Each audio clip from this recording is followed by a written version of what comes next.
You're listening to the voice of Nassau Community College on 90.3 WHPC. My name is Bill McIntyre, and it's time for this week's Long Island News, the show that talks to newsmakers from Nassau and Suffolk County that matter to Long Island and Long Islanders like you. Well, welcome to our new 30-minute show, where each week we'll have a conversation about issues that affect all of us. I live on Long Island, and like all of you, I want to know more about where my tax dollars are going, and I want to know more about the people making the big decisions that affect all of us, which is what we hope to accomplish on our new version of this show. Well, so first up, I'd like to welcome to our show Mr. Jon Kaiman, who is currently the Deputy County Executive of Suffolk County and is a Democrat running for Congress in New York's 3rd Congressional District. Previously, Jon Kaiman was the town of North Hempstead supervisor, Nassau County District Court judge, New York State advisor for Superstorm Sandy recovery, and chairman of the Nassau County Interim Finance Authority. Prior to running for elected office, Jon practiced as a private attorney. Well, Mr. Kaiman, good to see you, and thank you for coming in. Good to be here, Bill. Thank you. I'm not in the middle of the campaign, but you're campaigning, and that's the mode you're in, right? Yeah, very much so. It's we're up and running. We've had 4 iterations of district lines, and so it doesn't really feel like the campaign has started until just recently, because we didn't really know where we were running or who we were going to represent. And so that's an odd thing. It happens every 10 years during redistricting, but it usually doesn't happen like this, where you have lines and then they change them, then they change them again, then they change them again. Yeah. And I remember reading that people were concerned whether or not they would actually be in the district that they were going to run for. Is that a necessity? Do you have to live in the district that you... You do not in the federal. In fact, in federal elections, you never have to live in the district, even when you get elected, theoretically, because you're a federally elected person. State offices, you need to live in the district. Usually you need to live in the district for a year or more, except for redistricting years, because they change the lines. Right. They need to give people time to move. Okay. It's usually a good idea to live in your district, though, even if you're running for Congress. It's a good quality. Do you remember the days when... if something looked bad, people just wouldn't do it, whether or not it was bad or not. Yeah. If it had a bad appearance, you just say, you know what, let's just stay away from that. That's not true anymore. Yeah, the world has changed. We live in very quick sound bites, and people go from one concept to the next and don't take offense. They take offense very easily, and yet things that are offensive somehow seem to slip by without a note. Yeah, we're all reading the title of the book, but nobody's reading the book. Right. Yeah, that appears to be it. Well, we have some topics that we can talk about. Did you watch any of the broadcast last night about from Congress? I've gotten snippets of it. I'm running around at events and campaigning, so unfortunately I couldn't. I certainly read up on it, and I think it's a very important set of hearings that we're having. Right, we need to understand what happened. Mm-hmm. This was a unique event. There's people who have some levels of responsibility. The whole name of the game, I think, today is on one hand, there's this lack of accountability. Nobody's accountable for anything anymore. And yet we talk about accountability, and there was hearings from one side to the other, the Democrats or Republicans, but the bottom line is when something that is violative, something that undermines the fabric of our democracy, something that where people die on government property in our capital, somebody somewhere should take responsibility for understanding what happened. And that's what those hearings are about. And so that's why they are incredibly important. And the fact that we're trying to get to the bottom of something and then have others criticize that and mock it is disturbing. And so I think it's really an important thing that's happening, that they're on prime time, that they're public, that it's creating a record. And I think we're going to be learning about what happened for a very long time, but it's also about what we do afterwards. What changes do we make? How do we govern? How do we protect our democracy? How do we give people confidence that this system of governance works? It's still working. It's still working, and will work in the future. Yeah. It's, they talk about, what are we, 247 years into this experiment, I think, and they look at other cultures and bring up other entities that have lasted this long and then either self-destructed or, so. Right. Well, we're the world's oldest democracy. And so does that mean that we've run our course? Yeah. Or does that mean that we've really laid the foundation for how democracy can work and should work? And we are not sure right now. There are breaks in the foundation, and we need to figure it out. And we need to figure it out together. Both sides need to kind of come to a place where we can have our differences of opinion, and we can fight whatever fight we want to have, but we have to somehow respect the underpinnings of what brought us here, and that's our nation, our American democracy, our history, for good or for ill. We need to understand it, embrace it. We're aspirational in so many different ways. How can we change from where we've been in a way that is positive? And people have different ideas about that, and that's worthy of discussion, but not at the expense of the democracy itself. Right. Well, one of the things you hear, and I still hear it all the time, or since those events happened, was that, we need unity. People keep saying we need unity. Now, I keep thinking about Louis Gohmere's bill in Texas, when he had 127 lawmakers signed on to that court case that would basically disavow 5 million votes. 5 million people didn't matter all of a sudden. Now, when they call for unity, I point to those people. Right. And I ask myself the question, how do we have unity when a situation like that exists and nobody's talking about the elephant in the room? Right. And this is, in a sense, this is part of the challenge of running for office at this time, right? Where, I'm running for United States Congress, and people ask virtually everywhere we go, how do we end this polarization? And people want to end it, but they want to end it on their terms. Right. As long as everyone agrees with my side, then we're okay. I'm perfectly okay to figure it out. Right. And I think part of the answer lies in us taking a step back, going a little deeper, understanding how we got here, understanding what our goals are. We speak from various identities, and I suppose just to talk about the polarization for a moment. If I talk as a Democrat to a Republican, the moment we identify ourselves in such a way, we can't communicate anymore, because now those have come to mean things differently than it meant once before. Because if you're committing treason, you're committing murder, you're undermining, you're a fascist, you're a socialist. It's not just a name anymore. It comes with baggage, right? And it's a whole kind of host of this identity that's associated with it. Except that if I'm on my block in my neighborhood and there's a pothole in the street, and I talk to my neighbor, and my identity is a person who wants that pothole filled, and my neighbor wants the pothole filled, and we could talk about it. We're not talking about treason and death and murder. Right. We're talking about something we can get along with. Right. And then if we have that conversation and we have some common ground, and maybe we start talking about some other issues, maybe our family, maybe our the tree that's dying in our backyard, maybe it's we're talking about getting the garbage picked up, maybe we're talking about our kids playing soccer or something, and then we're growing some level of trust, and we're creating the opportunity to have a dialogue. And then if we have differences of opinion, at least we've elevated our ability to communicate with one another, so that it's not this hate kind of situation that it's evolved into, where we can trust. And I don't know that any one person can make that change, but I think running for Congress, when I look at somebody who's not of my party or of my branch of my own party, and I disagree vehemently with people within my own party, the way they're taking the party, and I articulate it and talk about it. I think it's going too far to the left, and I think there's issues on the right, and I believe I'm a real Democrat, and historically I've done all these things, but I'm willing to have the conversation with people. I'm willing to understand where they're coming from. I'm not judging them as evil or incompetent or corrupt. I'm simply we just disagree. And let me take them from where they're at, and then let's have that dialogue. Let's learn from each other. Your approach makes sense as the idea that you're going to look for things that we have in common, which we all do. But if we overlook them, then the only thing that shows is our differences.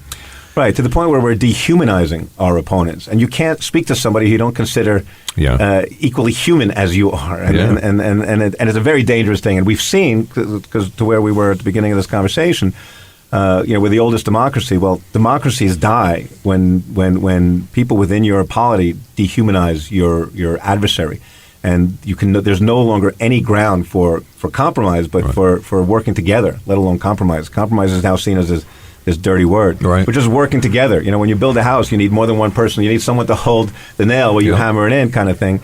We can't do that anymore. And then if we can't do that in terms of sustaining our government, we're going to be we're going to have some real problems. Yeah. Well, besides, I mean, that is kind of the that's the yeast in the cake. I mean, that's the atmosphere that we find ourselves having to work in. I think your ideas are great, and I think that's a good thing to do. Go for what we all have in common. We all want lower taxes. We all want better schools. We all want, So if we got on the bus with that stuff, maybe, but we'll see what happens. But right now we have, the latest things in the news are the gun violence. Right. What are your thoughts on that? And yeah, I think we're in a bad place. I was literally talking to some young folks the other day, and we're talking about assault weapons, and again, this is where I'm going to take positions that others are going to disagree with, but the language has become so incomprehensible. This notion that an AR-15 is as American as apple pie kind of thing, right. And the answer is, well, actually, no, it's not. They didn't walk around with AR-15s, and assault rifles during the Revolutionary War. Thomas Jefferson, George Washington. They did not have these in their quiver, so to speak. Yeah. The concern that we have is that somehow this has been acceptable when it's unacceptable. Mm-hmm. The only purpose of an AR-15 is to shoot American soldiers, American law enforcement, and American officials. That's the purpose. And that's what the NRA would argue. It's not meant for hunting. It's not meant for sport. Right. It's meant to take back the country if the country is lost to some other entity that needs to be taken back from. And the language that we've been using, certainly I would say on the right, is taking back the country. You hear that all the time. Mm-hmm. But what does that mean? And you hear some of the language from the former president where you have to fight like hell and you have to do all this stuff. Well, when you're carrying AR-15s, there's an implication there. And that implication is that you need to use them against who? Against your own government. You're taking back from these people who somehow have taken the government. The election was illegal, and creating a challenge to the institutions that we consider sacred, mm-hmm. Such as voting and our government. There's a danger in having these weapons everywhere in the name of liberty. That's not what liberty is. And certainly within the concept of our fundamental right. We have mm-hmm. a right to bear arms and a well-regulated militia. We know the language. Right. First of all, well-regulated means that there's government regulations, so that's kind of an interesting thing. Or somebody's watching it. Right. And equally so that the notion that we are allowed to put reasonable time, place, and manner restrictions on any fundamental right. You are not allowed to yell fire in a movie theater, even though we have a free speech right. Why? Because there's greater fundamental rules within civilized society, and they call it, under the Supreme Court would refer to it as ordered liberty. And ordered liberty means, liberty is the freedom to do anything you want. Ordered liberty is the freedom to do anything you want with exceptions. And those exceptions are, what's the greater good for the society? We give up some liberty, freedom to do what we want, right. by coming together in a society. And that's the social contract and all that. But the bottom line is, we are allowed to put time, place, and manner restrictions. There are legitimate time, place, and manner restrictions. You could say you have to be a certain age. Mm-hmm. You have to take a test. You have to microstamp a weapon. You have to have a waiting period. There's rule. You have to have a background check. Right.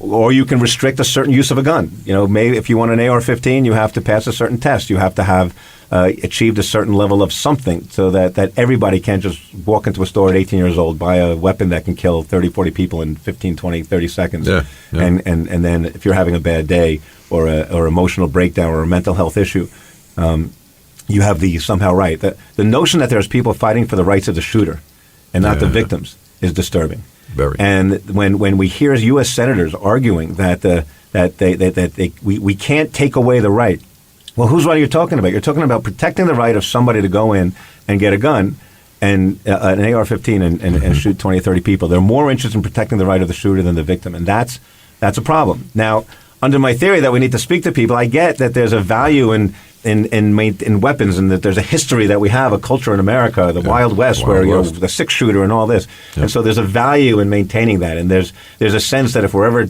attacked by some other country, we're going to have our own personal weapon. And they'll reference like Ukraine. Thank God people in Ukraine have guns, and if they don't, they need more. So there's another side to the story, and I get it. And so I'm willing to listen and have that conversation. I don't know that the other side's willing to listen, although we're seeing pieces that maybe they are to some extent. Maybe we'll get some nominal changes. But I really don't see the reason to have AR-15s all over the place. I think we should put significant restrictions on them. On the first of all, whether or not I think we should ban them, and there should be access to them if you really need one. And then you have to be able to come up with rules and regulations and criteria, and then we can talk about that. But that to me is how I would handle that. Yeah, that's a tough question. It always is. I wish I had the answer. I just reach into the box and say, okay, this is it. There was a ban on assault weapons during the Clinton administration. There was. When Ronald Reagan was shot, there was a movement to ban, to engage in greater controls, and there was an assault weapons ban. It lasted for 10 years, I believe. During that 10-year period, mass shootings went down. Now, there was not a lot of mass shootings at that time, so it went down a little bit. There was much less significant numbers than we have now. And as soon as that ban was lifted, which was lifted, I believe, during the Clinton administration, then mass shootings started to go up to the point where it went from like 5% to 25%. I mean, the numbers just went up significantly. And so it does work. I saw some vignette where someone said, well, if my child is hitting someone with a stick, I get it. It's my child and not the stick. The stick isn't the problem, except I still take the stick away from the child. Right. I still take it away. Take the gun away. We don't need to have an AR-15. You don't need to be 18 years old being able to walk into a store and buy an assault weapon. And now the notion that someone has mental health issues, and this is what we hear people talk about, except that they're not willing to have red flag laws that say if you have a mental health issue, we can come take your gun away because they have a right to the gun and they're more concerned about protecting the right of the shooter and the victim. And so we're back to where we started. I think that whole, the whole round robin there is the result of a lot of money. Well, one could argue that the NRA is a lobby for the gun industry, the people who make and sell guns. Mm-hmm. And so they've created a narrative that is couched in Americana and history, and somehow creates this impression that this is the way we should be living our lives. Right. If someone gets shot in schools, we should arm more people in the schools. We should arm the teachers, the janitors. We should put more guards. Except that we have guards, and they're getting shot. Well, they should be police officers. Okay, well, in Buffalo, there was a retired police officer who got shot and killed. Maybe we need 2, maybe we need 5, maybe we need 10. We need to harden the schools. Or we could just take the gun away. How about that? And that's the...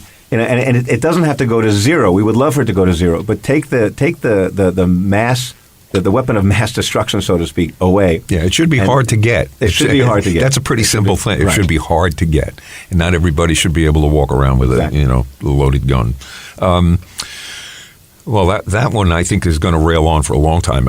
The arguments, you have people saying, well, people get killed by cars too. And I'd say, okay, that's fair, except that a car wasn't built to kill people. Right. A gun doesn't do much else. Right. And we do regulate cars. You have to have... Oh, my God. You got to have your insurance card. Right? You have to... we have VIN numbers. We have all sorts of regulation. You have to take a test to drive. Yep. Yes, so get cars. And the cars have VIN numbers, right? Right. The difference is a car is not considered a fundamental right? Because guns are mentioned, bear arms are mentioned in the Constitution. That would be the distinction. And so I respect the fact that there is that constitutional provision. But then I go back to the fact that we're allowed to put reasonable time, place, and manner restrictions on any fundamental right in order to preserve ordered liberty in our society, so that we can create a safer community. It's not difficult to see the damage it's done. Right. Right, and getting worse. Right, and how many families, how many people affected? And then the other thing that's been in the headlines lately and is mind-boggling to me is the reproductive rights and what's going on in the states. It seems they couldn't steamroll it on a national level, so now all the states are taking...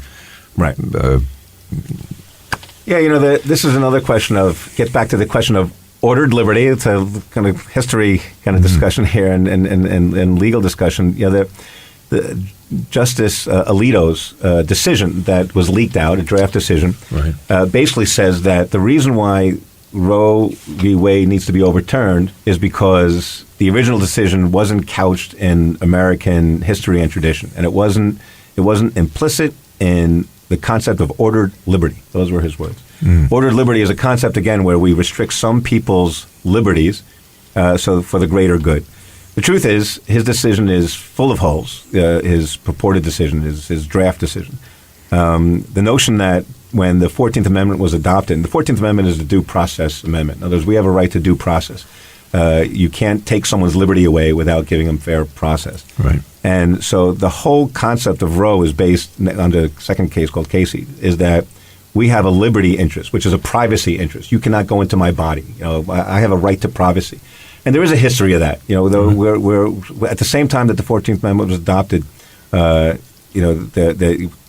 John Stuart Mill was talking about liberty and protecting. We have a right to our own body, and these are the kind of the theories from which we develop these laws and these amendments. The notion that we have a right to privacy is implicit in our history and our sense of ordered liberty. And so the judge's decision Alito's decision is incorrect.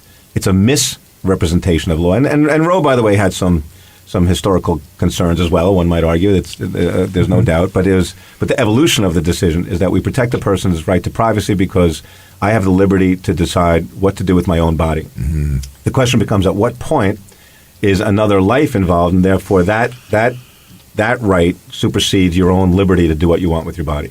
And what Roe and Casey have said is that you have a right to do that until a fetus is viable. And viability has been how we've been defining the right to an abortion. If it's not yet viable, then it was this third trimester. Now maybe it's a few weeks earlier, and that becomes the question. Mississippi case that they ruled on was said that you can have an abortion after 15 weeks. Viability is after that, not before that. But that's not what Alito did. He just threw out the whole decision, saying that now you can never have an abortion. Then what happens at contraception? If you're looking at it from a religious perspective, then it's contraception itself is when life is formed. So therefore, you can't do. The government has control over your body from the moment that a baby is conceived. Mm-hmm. But what happens if you have a glass of wine or a beer, or what happens if you get into a fight? What happens if you don't take care of yourself? Are you subject to murder laws? Mm-hmm. Homicide.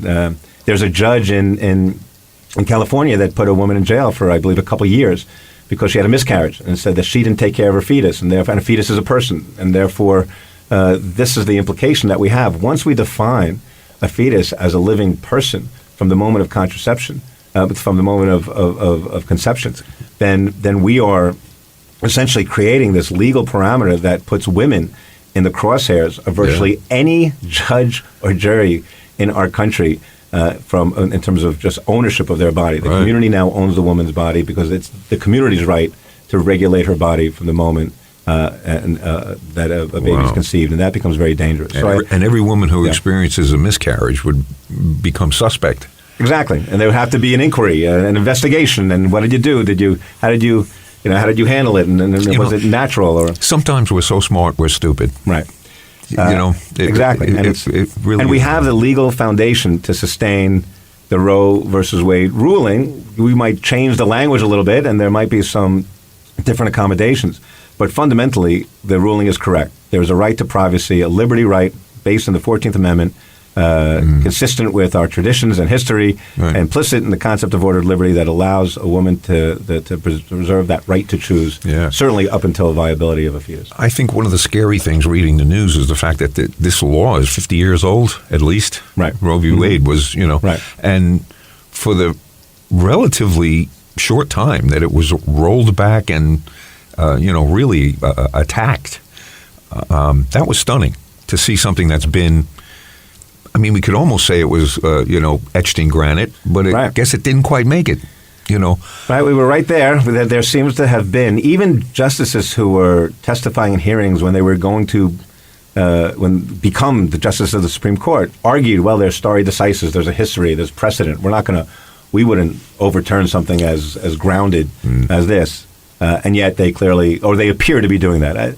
For all we know, it's Judge Alito that leaked the decision because that's not where the court's going. Maybe the court's going in a different direction, and he just wanted to get his statement out there so that he would have that there for posterity. And he's not going to actually, he's not going to have the support to completely overturn Roe v. Wade. We don't really know. We're jumping to a lot of conclusions. We will find out within the coming weeks. Yeah. Well, other than that, we don't have a lot of time left. But what would you like to say to the listening audience? Sure. So I'm running for Congress at a time where there's great distress in our country, and I'm running based on the experience that I bring to the table. I've been in government at the local level. I've been elected 5 times as town supervisor in North Hempstead. It's a community on the North Shore of Long Island, 240,000 people. I've understood and learned how to manage government finances. I've been appointed as the chairman of the Nassau Interim Finance Authority, overseeing Nassau County's finances. I understand how to make the ledgers work on both sides. My history is going into municipal and government situations, usually where there's crisis, and setting things straight. And that was with Sandy. I helped run New York Rising after Superstorm Sandy came, and the governor appointed me as a special advisor to the governor on Sandy relief. And the community was broken. We had thousands of people displaced, tens of thousands of people, and homes were destroyed. We had to rebuild, and I came in and helped lead that effort. I did it as NYFA chairman when Nassau County's finances were completely out of whack, and there was a wage freeze, and we had to fix this. I've gone to Suffolk County as deputy county executive, and I've chaired the police reform task force and an opioid task force, and engaged in areas where we're looking to reform government, to make it work, to provide accountability, to give people confidence that their government works for them, that they have access to their government. I've done that over and over and over again, and now the country is in a place where we are polarized. It's breaking at the seams, and so I look at my experience, and I look at my ability to represent people, because I've done that. I look at my ability to garner votes, because people have voted for me time and again. I look at my appreciation and understanding of how government works, how the various pieces come together, from the local district, whether it's a school or a water authority, to the town, to the county, to the state, and up to the federal government. So that experience is what I bring to the table, and I hope people will see that in me, in my history. It's all out there to be seen. Right. I've lived a very public life, right.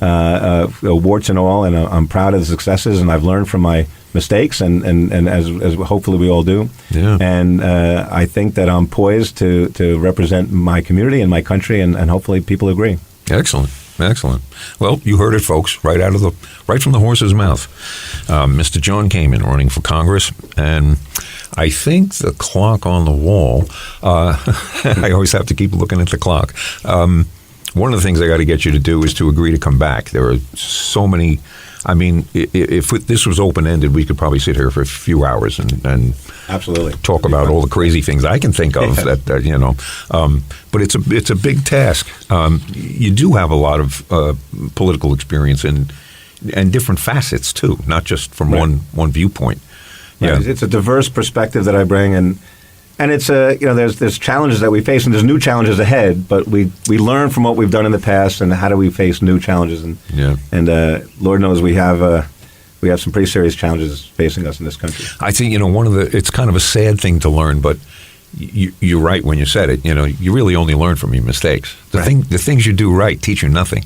That's true. Right. That's true. But you do get to celebrate once in a while. So that's exactly. Well, thank you very much. The clock on the wall is saying it's time for this week's Long Island News to move on out of here. We thank you for joining us and remind you can catch this week's Long Island News every Friday at 3 o'clock right here on 90.3 WHPC.